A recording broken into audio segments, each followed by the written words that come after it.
Already there are fears that the violence that we've seen breaking out in northern Nigeria is going to impact on the gubernatorial elections. Certainly it's going to impact on voter turnout, is what observers and experts are saying. Your views? Yes, indeed. Thank you very much. The governorship elections will be taking place, by the way, in only 26 states, not 36. That is because several of the states are going to be doing their governorship elections out of cycle, and those are 10 states affected by that. And Abuja, which is the Federal Capital Territory, does not have a governor. So out of the 37 territories in Nigeria, we'll have governorship elections in only 26 states. Now, the violence may affect turnout, but the assessment, well, the president has confirmed this morning that the elections will go on. The Electoral Commission, however, suggested that it may determine by today or in the next 48 hours to postpone the elections in about 2 of the most affected states. But they will make that announcement shortly. And if that is so, then we would expect that the elections will take place on Tuesday in 24 states and shortly thereafter in the 2 other states. What's also happening is the creeping in of religious overtones. Already, as people are looking at the situation, they're making it a north-south Christian-Muslim issue, and already some statements have been attributed to various people within the north saying that they're going to make it difficult for Christians to vote in the northern territories. Why is an electoral dispute turning into a sectarian religious problem? I think a lot of responsibility is asked for and called for in this situation. I don't think anybody who understands the pattern of this violence so far would necessarily be responsible if they described it as sectarian, as Christians against Muslims. Anybody who's followed it would know that the first victims were very senior people in some states of northern Nigeria, all of whom are Muslims, and many of whom are indeed paramount rulers, emirs. That's the first thing. Secondly, the nature of the violence in many cases has been so indiscriminate. Nobody has sought to look out for whether or not the victim is Christian, Muslim, or belongs to another sect. And thirdly, I think people should know that a good deal of this violence has also been driven by impoverishment. The fact that governance has not really yielded a great deal for ordinary people who are therefore resentful of outcomes, political outcomes and processes that don't make any change to their lives. And I think that is the framework within which this should be looked at. And that the immiseration and impoverishment that drives this is most profound in some of the affected states, indeed all of the affected states. Let's talk about addressing some of those service delivery deficits and shortcomings. Obviously, there is a structure in which the 36 states are allocated revenues from the center, which is the federal government, but then effectively they've got to go out there and source their own income, be it from rates and taxes within municipalities or launching bonds within the capital markets. Why is that formula not working very well?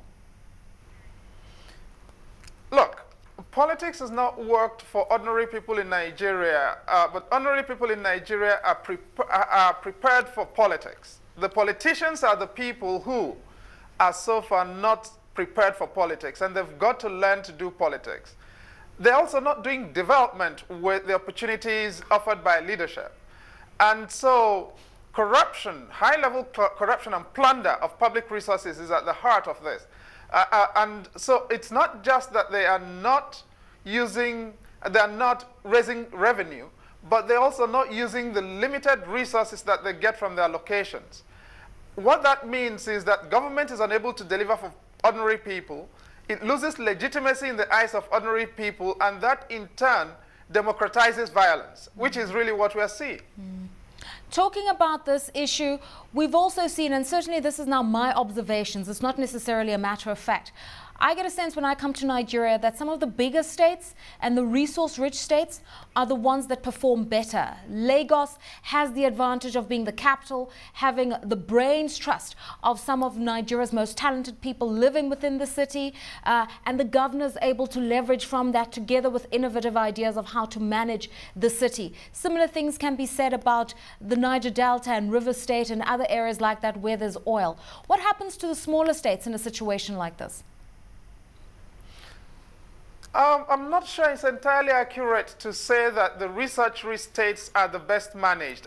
There is no relationship of causation between natural endowment and competence and honesty. If that were the case, Nigeria would be the best managed country in Africa. It is not at the moment. We hope it will be, but at the moment it isn't. And when you look across Nigeria, I think one of the things that's driven development in Lagos is its cosmopolitanism, the fact that it draws talent, as you've said, from all over the country. One other thing you will see in some of the violence that's happened is xenophobia, internal xenophobia, the fact that people are targeting so-called non-indigents. And no country develops or no territory develops on the basis of racial or ethnic purity.